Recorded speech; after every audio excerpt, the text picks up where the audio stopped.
Le micro-géant. La bataille descend aux enfers pour maîtriser les antibioses. La guerre contre les antibioses était en plein essor. Alors qu'un groupe de scientifiques travaillait sur un micro-organisme résistant aux derniers antibiotiques, ils ont été confrontés à une découverte inattendue. Le micro-géant. D'une taille plus grande que tout ce qui avait été observé précédemment, cet organisme présentait une structure complexe et une capacité à résister aux antibiotiques inconnus. La situation s'était détériorée pour les scientifiques, car le microgéant a été observé sur des patients dans plusieurs pays.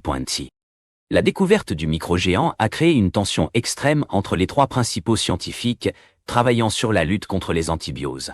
Dr Isabelle Moreau, Dr Vincent Dupont et Dr Pierre Lefebvre. Ils ont tous travaillé à l'unanimité pour comprendre les propriétés du microgéant. La première étape a été de comprendre la structure du microgéant.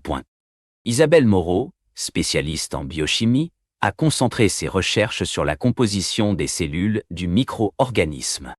Vincent Dupont, expert en microbiologie, a étudié les interactions entre le microgéant et les autres micro-organismes du corps humain.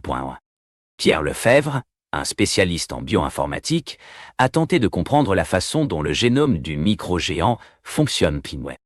La tension a augmenté lorsqu'il a été découvert que le microgéant avait une capacité à se répandre rapidement et à résister aux traitements les plus agressifs.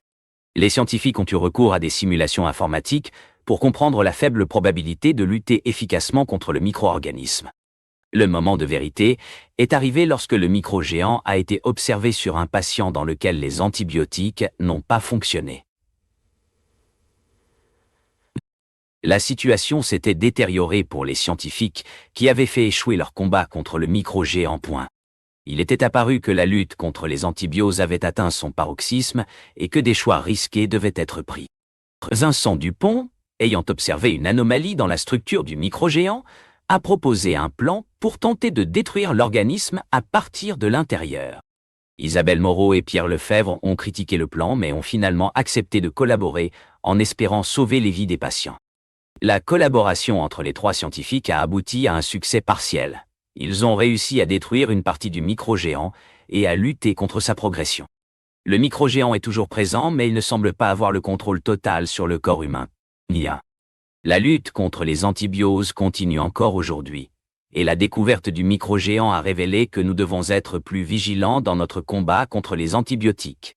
Les scientifiques continuent à travailler pour comprendre le microgéant et à trouver des solutions efficaces pour lutter contre lui.